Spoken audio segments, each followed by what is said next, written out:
Hello and welcome to a very special edition of The Agenda from perhaps one of the most difficult places in the world today, and that is the Kutupalong camp here at Cox Bazar in Bangladesh on the border with Myanmar.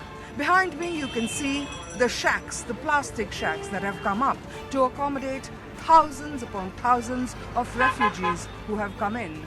Blue plastic sheets for their roof, under which shelter people, young women and men and babies like Umaid over here and Umul over there. Life at the moment looks very grim for these people indeed. India's Home Minister Rajnath Singh has said that Rohingyas in India are not refugees, they are illegal immigrants. And why shouldn't we deport them if Myanmar says it's willing to take them back? Here is what Mr. Rajnath Singh had to say. कुछ लोग भारत के अंदर जो अवैध तरीके से घुस आए हैं, अब उनको लेकर मानवाधिकारों की बात कर रहे हैं। जो लोग तर्क देते हैं कि हम इंटरनेशनल लॉ का जो वायलेशन कर रहे हैं, ऐसा कुछ नहीं है। इंटरनेशनल लॉ का कहीं पर कोई वायलेशन नहीं है। तो मैं समझता हूं कि भारत यदि डिपोर्ट करता है तो इस पर लोगों को आपत्ति क्यों होनी चाहिए? बर्मा लोगों को लेने के लिए तैयार है, वो कह रहा है कि हम लेंगे उनको। India has cited security concerns mostly, to explain its stand on the Rohingya issue, the crisis. Prime Minister Narendra Modi was in Myanmar, met Aung San Suu Kyi, and they discussed terrorism and the need to ensure that it's not allowed to flourish on these grounds. But it's a theory that not many, or at least some, are not willing to buy in Bangladesh even. Among them, Mr. Mahfouz Anam, editor of the Daily Star, one of the most vastly read papers in Bangladesh. He was here in Cox's Bazar visiting the camps. We caught up with him early today. Mr. Anam, your first view and your first reaction to the horror at the camps? I'm absolutely flabbergasted, horrified, brutalized emotionally. I mean, the UN's description of a textbook ethnic cleansing, I think, is an apt description. The other very heart-rending aspect of this is the number of children you see. There are more than 200,000 children, and many of them are between 2 months to 6 months old. Others are, year to 2 year. And some children we've met have lost their parents. There was one girl who came who lost 5 members of her family. There was another young boy who saw their parents being killed at a distance, and they just ran and ran and ran, and there he is now on this side of the border. He came with some group. So the atrocity is actually of a scale that I think is definitely comparable to what we witnessed in 1971 by the Pakistanis on the innocent Bengalis. It's not as if Bangladesh is not worried. Today, the Chief of Army Staff, General Bilal, he actually visited, the camp over here, and the army is gradually taking over issues like registration of the thousands of people who are coming in. General Bilal didn't say much, but intelligence agencies, security agencies, the Bangladesh border guards, they are all saying that, with these millions coming in, Bangladesh has to be on alert. In case, just in case, there are some people who sneak in, people nobody wants. Here is what a registration camp at Kutupalong looks like.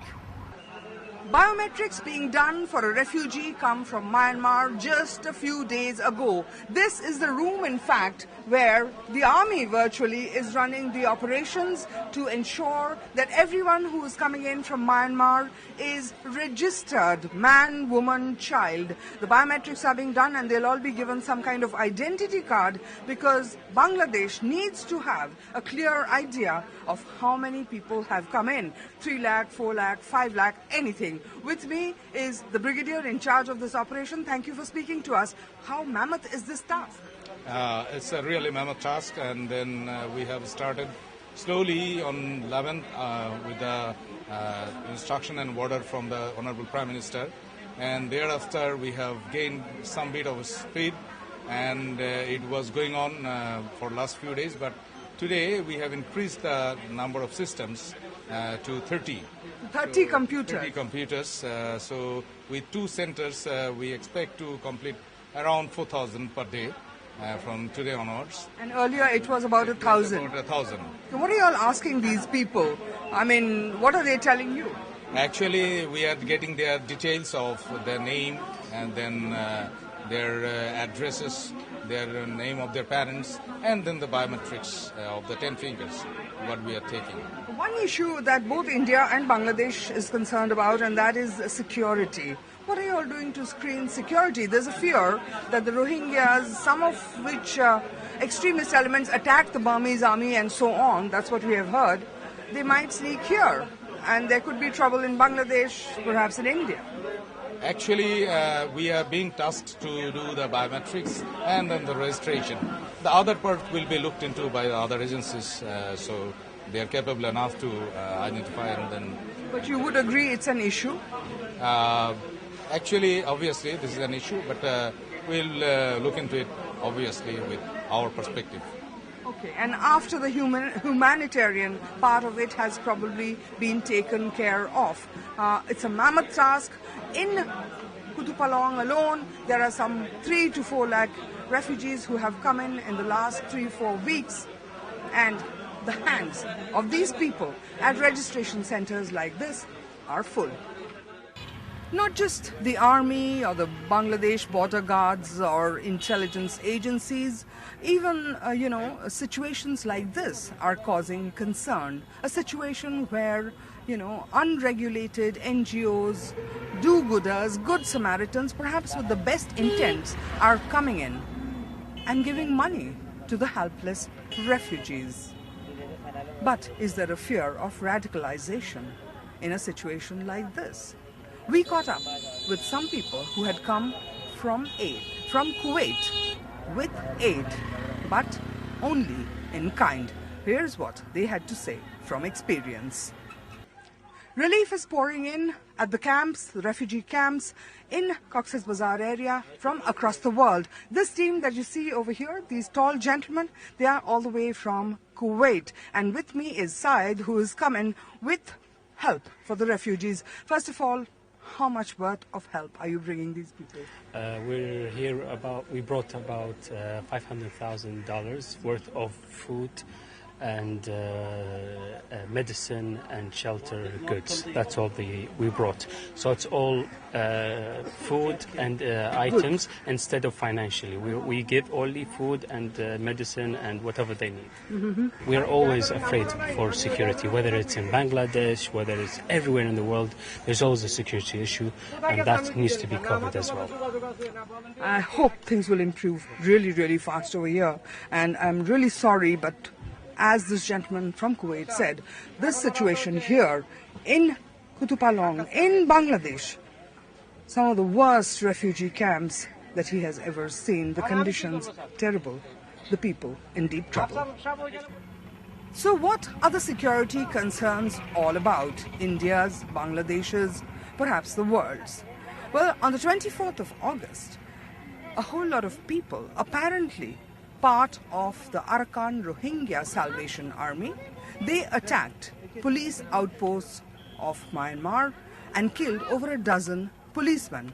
That's when apparently Burmese authorities swung into action against them. So who are this Arakan Rohingya Salvation Army? Apparently they used to earlier be known as something called Haraka al-Yaqeen, and they had links apparently with Hafiz Saeed, with Al-Qaeda, and some intelligence sources across the border back in India claim that, when Al-Qaeda hideouts were raided in Afghanistan, there were videotapes of Rohingyas of Myanmar taking arms training. Now, these are all very hard to establish, but what we know for a fact is that most of the people who have come into the camps are women, children, and aged people. We caught up with some young men we found not a very common sight in these camps.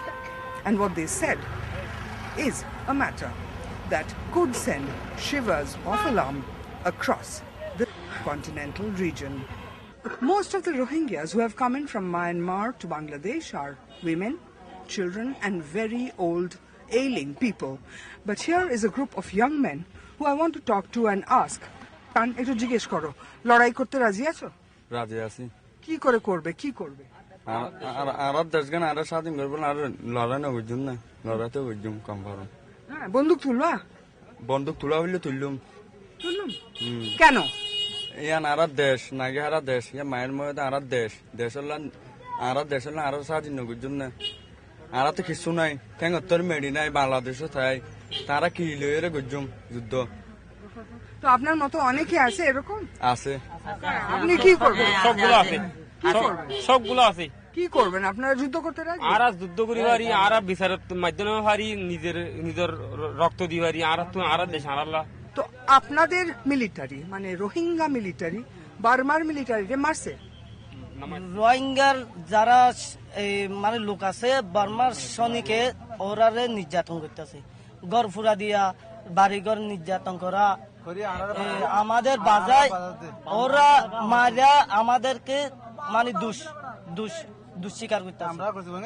ওরা আমরা কিন্তু নির্দোষ, ওরা দোষী বানায় এই নির্যাতনটা করছে। আপনারা কি বন্দুক তুলে লড়তে রাজি আছেন?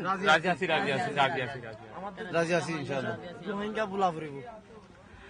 The question may be provocative, but it is a question that you cannot avoid because this kind of situation is almost a breeding ground, you could call it, for the disaffected people driven backs to the wall and no way out. And the answer could be a resort to violence.